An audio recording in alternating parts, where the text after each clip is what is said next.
శ్రీమాత్రే నమ. జయ గురు దత్తాత్రేయ నమ. ఈ వీడియోలో మనం మకర రాశి వారికి అక్టోబర్ 1 నుంచి డిసెంబర్ 31 వరకు జరగబోయే త్రైమాసిక ఫలితాలు ఏ విధంగా ఉంటాయి అని పరిశీలించే ప్రయత్నం చేద్దాం. మకర రాశి అన్నది ఏంటంటే జీవితంలో పోరాడి సాధించే రాశి. అయితే వాళ్ళు ఏదైనా అనుకుంటే దాన్ని ఖచ్చితంగా సాధిస్తారన్నమాట. జీవితంలో ఎంత కాలమైనా ఎదురు చూసి అనుకున్నది సాధించడం జరుగుతూ ఉంటుంది. ఒకళ్ళ మీద పోటీ పడ్డా, ఒకళ్ళ మీద కోపం ఉన్నా ఏదైనా వాళ్ళు సాధించగలుగుతూ ఉంటారు. దీంట్లో ఉన్నటువంటి మకర రాశిలో ఉన్నటువంటి నక్షత్రాలు కూడా అత్యంత బలమైనవి. అంటే నక్షత్రాలను బట్టే రాశికి బలం వస్తుంది.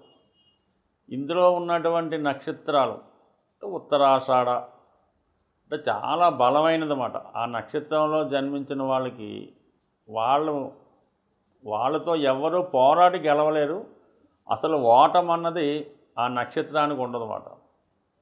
మొత్తం అందరి దేవతలకి ఈ ఉత్తరాషాఢ నక్షత్రంతో కనెక్షన్ ఉంటుంది. దాని తర్వాత శ్రవణం, సాక్షాత్తు విష్ణుమూర్తే తన వారిని రక్షించడానికి, అంటే తన కన్నా ముందు పుట్టినటువంటి ఇంద్రుడికి రాజ్యం కోల్పోతే తిరిగి ఆ రాజ్యం ఇప్పించడానికి వామనుడుగా అవతారం ఎత్తి ఈ శ్రవణ నక్షత్రంలో జన్మించడం జరిగింది. దానికి పూర్తి కనెక్షన్ అది ఉంటుంది.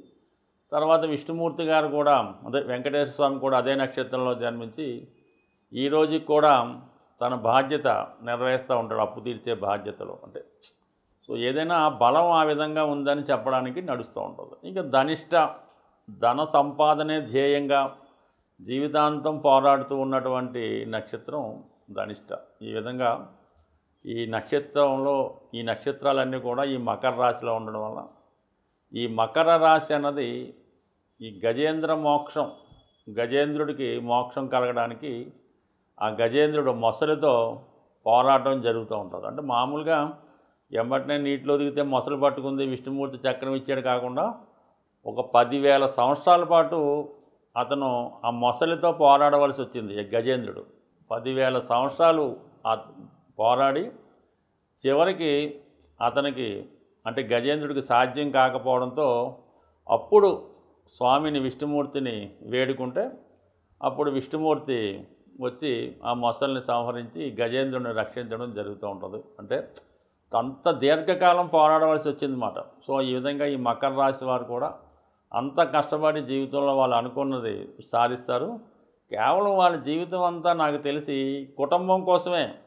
చిన్నప్పుడు తల్లిదండ్రులు, తమ్ముళ్ళు ఉంటే తమ్ముళ్ళు, పిల్లలు, ఎంత చేసినా కూడా ఏం సాధించామంటే ఏముండదు. ఈ విధంగా చివరికి అందరి యొక్క నిరాదరణకి గురవడం జరుగుతూ ఉంటుంది. బట్ ఏదైనా ప్రస్తుతం మకర రాశి వారికి ఈ నెల ప్రారంభం నుంచి, అంటే ఈ క్వార్టర్ ప్రారంభం దగ్గర నుంచి అక్టోబర్ 27 వరకు కుజుడు దశమ స్థానంలో దిగ్బలుడై వృత్తిలో చాలా నిర్మోహమాటంగా, నిష్పక్షపాతంగా వ్యవహరిస్తూ ఉంటారు. అలాగే చతుర్థాన్ని కూడా వీక్షించడం వలన స్థిరాస్తిపై ఉన్నటువంటి సమస్యలు సాల్వ్ చేసుకుంటారు. అయితే ఏంటంటే అక్టోబర్ 27 నుంచి డిసెంబర్ 7 మధ్యలో 11వ స్థానంలోకి వచ్చిన కుజుడు జీవితంలో ఎదురయ్యే చాలా సమస్యలకి మీరు ఆ సమయంలో పరిష్కరించుకుంటారు. భూముల మీద ఉన్న సమస్యలు, అన్నదమ్ములపై ఉన్న సమస్యలు, ఉద్యోగంలో ఉన్నటువంటి సమస్యలు, ఇవన్నీ కూడా అక్టోబర్ 27 నుంచి డిసెంబర్ 7 మధ్యలో పరిష్కరించుకోవడం జరుగుతుంది. కుజుడు లాభంలోకి వచ్చినప్పుడు ఆ కారకత్వాలన్నీ మనకు ఫలిస్తాయి అన్నమాట. పైపెచ్చు ఈ మకర రాశిలోనే కుజుడు ఉచ్చులో ఉంటాడు. కుజుడు నెమ్మదిగా ఉచ్చులోకి వస్తున్నాడు అన్నమాట. అంటే మకర రాశిలో ప్రవేశిస్తున్నాడు. నెమ్మదిగా మీ యొక్క హవా, మీ యొక్క లీడర్షిప్ క్వాలిటీసు, మీ ప్రయత్నాలు అన్నీ నెరవేరుతాయి. ఎస్పెషల్లీ నిరుద్యోగులు ఏదైతే ఉద్యోగ ప్రయత్నాలు చేస్తున్నారో, అలాగే ఎవరైతే రియల్ ఎస్టేట్ వ్యాపారస్తులు వాళ్ళ జీవితంలో స్థిరపడాలనుకుంటున్నారో వీళ్ళందరికీ కూడా అతి నెమ్మదిగా అతి తొందరలో, అంటే ఇంచుమించుగా మీకు జనవరి 15 తర్వాత కుజుడు ఉచ్చులో ప్రవేశించి మకర రాశిలో ఉన్న సమయంలో మీరు అనుకున్నటువంటి డెస్టినేషను కంప్లీట్గా చేరుకొని మీకు మీరే ఒక లీడర్గా, ఒక నాయకుడిగా ఎదుర్కోవడం జరుగుతూ ఉంటుంది. అది ఏ రంగంలో ఉన్నప్పటికీ కూడా ఇది అంటే ఒకే రోజు ఏది కూడా స్టార్ట్ అవ్వదు. నెమ్మదిగా ఇప్పుడు ప్రారంభమైనటువంటి మీ యొక్క ఇంప్రూవ్మెంట్ ఎప్పుడు డిసెంబర్ 7 నుంచి ప్రారంభమైనటువంటి మీ ఇంప్రూవ్మెంటు జనవరి 15 తర్వాత అది ఒక గమ్యం చేరుకొని దాని తర్వాత మళ్ళా నెమ్మదిగా ఆ ప్రోగ్రెస్ అది కారణం అవుతూ ఉంటుంది. ఏదేమైనా గురువు కూడా ప్రస్తుతం మీకు 6వ స్థానంలో ఉంటూ ఒక విధంగా వ్యయాధిపతి 6వ స్థానంలో ఉంటూ ఒక విశేషమైనటువంటి రాజయోగాన్ని విపరీత రాజయోగం లాంటిది ఇస్తూ ఉంటాడు. నెమ్మదిగా అక్టోబర్ 18 తర్వాత గురువు సప్తమంలోకి ప్రవేశిస్తున్నాడు. అంటే ఉచ్చస్థానంలోకి ప్రవేశిస్తూ నెమ్మదిగా అతిచారతో రావడం వల్ల సప్తమంలో వచ్చినటువంటి గురువు ఒక విధంగా గురువు సప్తమంలోకి వస్తే మంచిదే, కానీ మన మకర రాశి వారికి మాత్రం వ్యయాధిపతిగా భార్యాభర్తల మధ్య ఏంటంటే సున్నితమైన ఎడబాటు వచ్చే అవకాశం ఉంది. అంటే మీ భర్తకి ఏదన్నా పెద్ద ఉద్యోగం రావడం వల్ల ఎక్కడో పెద్ద పదవి రావడం వల్ల కొన్నాళ్ళు ఆయన దూరంగా ఉండవలసి రావచ్చు. అంటే మీ భార్య ఏదో పుట్టింటి వారి పనులు చూడడానికి ఆవిడ వెళ్ళొచ్చు. మొత్తం మీద మీకు కలిసి వచ్చే సమయంగానే భావించాలి, కానీ కొన్ని ఫిజికల్ ఎడబాటు అన్నది వస్తూ ఉంటుంది. బట్ ఏదైనా మీలో కొత్త ఆలోచనలు కొత్త అలవాట్లు గురువు మరి ఎప్పుడైతే రాశిని చూశాడో మిమ్మల్ని మీరు తీర్చిదిద్దుకొని మళ్ళీ మీలో ఉన్నటువంటి బలహీనతలను అన్నీ స్వస్తి చెప్పి కొత్త జీవితానికి ప్రారంభం పలికే అవకాశం ఉంది. సాధారణంగా ఇప్పుడు ఈ రాబోయే 3 నెలల్లో గ్రహాల యొక్క పరిహారాలు తెలుసుకుంటే మనకి ఎప్పుడన్నా సరే జాతకంలో పాపగ్రహాలు ఏవైనా ఉంటాయి కదా, కొన్ని పాపగ్రహాలు, వాటికి మనం జపాలు పరిహారాలు చేయించుకోవాల్సి ఉంటుంది. అలాగే ఏదైతే మనకి అనుకూల గ్రహాలు పుణ్యగ్రహాలు ఉంటాయో వాటికి సంబంధించిన గ్రహాలకి దానాల రూపంలో కానీ దానికి సంబంధించినటువంటి దైవాన్ని ఆరాధించడంలో మనం ఆ గ్రహాల యొక్క అనుకూలత సాధించవచ్చు. ఏదైనా ప్రతిరోజు క్రమం తప్పకుండా సూర్య నమస్కారం, నవగ్రహ స్తోత్ర పారాయణ చేసుకోవడం వల్ల కంపల్సరిగా జాతకంలో ఉన్నటువంటి గ్రహాలు మనకు అనుకూలిస్తాయి. ముఖ్యంగా తండ్రి గారిని గౌరవిస్తూ వారి యొక్క మాటకి విలువ ఇవ్వడం వల్ల, వారిని అనుసరించడం వల్ల, మొత్తం మీద వాళ్ళు చెప్పించేయడం వల్ల రవిగ్రహం అనుకూలించి మీకు అటు మంచి ప్రభుత్వ అనుకూలత, ప్రభుత్వ ఉద్యోగం లాంటివి వచ్చే అవకాశం ఉన్నది. గురువు యొక్క అనుసరించడం వల్ల అంటే గురువుని పూజించడం వల్ల, అంటే పూజించడం అంటే వ్యక్తిగతంగా మీ గురువు ఉంటే ఆ గురువుకి సేవ చేయడం, ఆ గురువుగారు చెప్పినట్టు నడుచుకోవడం, వారికి కొన్ని సౌకర్యాలు కల్పించడం వల్ల, అంటే గురువుని మీరు బాగా నమ్ముకుంటే జాతకంలో ఉన్నటువంటి జూపిటర్ అనుకూలించి మనకి మంచి సంస్కారాన్ని, ధనాన్ని, సంపదని ఇవ్వగలడు.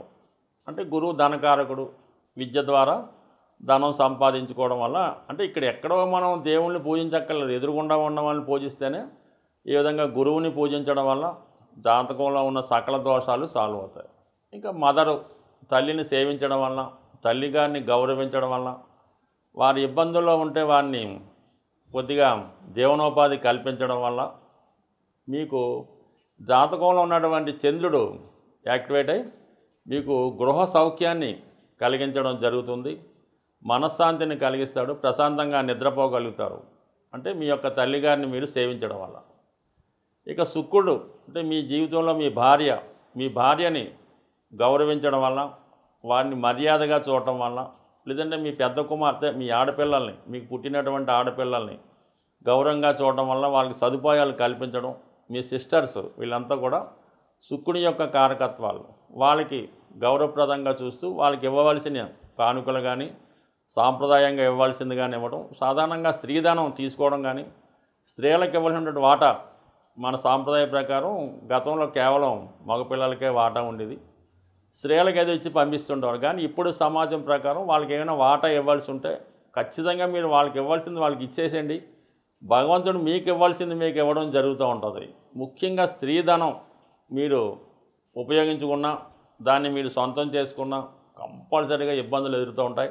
ముందు అలాంటిది ఏమన్నా ఉంటే మీరు మీ చెల్లెలకో మీ అక్కగారికో ఇవ్వాల్సింది ఏమన్నా ఉంటే కట్నం రూపంలో అవ్వచ్చు, కానుకల రూపంలో అవ్వచ్చు, కంపల్సరీగా ఇవ్వండి.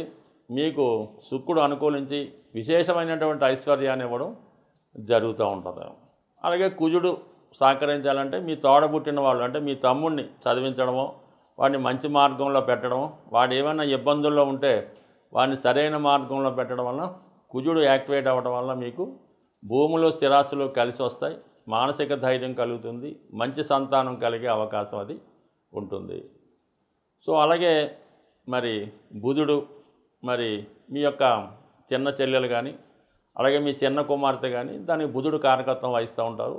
ఈ విధంగా మీ కుటుంబంలో ఉన్నటువంటి ప్రతి సభ్యులు కూడా మీ యొక్క ఈ గ్రహాల యొక్క ఫలితాన్ని ఇస్తారు. ముఖ్యంగా రాహువు కేతువు మీ తండ్రి గారిని సేవించడం వల్ల తాతగారిని సేవిస్తే రాహు, తల్లిగారి యొక్క తండ్రి గారిని సేవిస్తే కేతువు మీకు మంచి ఫలితాన్ని ఇవ్వడం జరుగుతూ ఉంటుంది. మీరు ఎక్కడికో వెళ్లకుండా మీ ఇంట్లో ఉన్న వాళ్ళకి సేవ చేసుకుంటూ, ముఖ్యంగా వృద్ధులకి చిద్దుగా సేవ చేసి, సేవ ఏమక్కర్లేదు, వాళ్ళు ఒకసారి పలకరించి వాళ్ళకి ఏమైనా కావాలో అడిగి కావాలని మందులే తెచ్చి పెడితే వాళ్ళ డబ్బులతో అనుకోండి కంపల్సరీగా శని భగవానుడు సహకరించి మీ యొక్క జీవన విధానానికి మంచి మార్గం చూపడం జరుగుతుంది. ప్రస్తుతం దీన్ని మించిన రెమెడీ అయితే ఏది ఉండదు. మీరు వేల లక్షల కోట్లు ఖర్చు పెట్టడం కన్నా మీ ఇంట్లో ఉన్న వాళ్ళని ముందు జాగ్రత్తగా చూస్తే మంచిది. నా దగ్గరికి వచ్చినటువంటి ఇప్పటిదాకా నేను చూసినటువంటి సుమారు అనేక వేల జాతకాలు, ఒక 70-80 వేల జాతకాల్లో సుమారుగా వాళ్ళ యొక్క తల్లిదండ్రుల్ని ఏ ఆశ్రమంలోనో అక్కడెక్కడో పెడతారు. మన దగ్గరికి వచ్చి మా అబ్బాయి నన్ను బాగా చూసుకుంటాడండి, మా అమ్మాయి నన్ను బాగా చూసుకుంటుందని అడుగుతూ ఉంటారు. ఇది ఎంతవరకు సబబో మీరే ఆలోచించండి. స్వస్తి.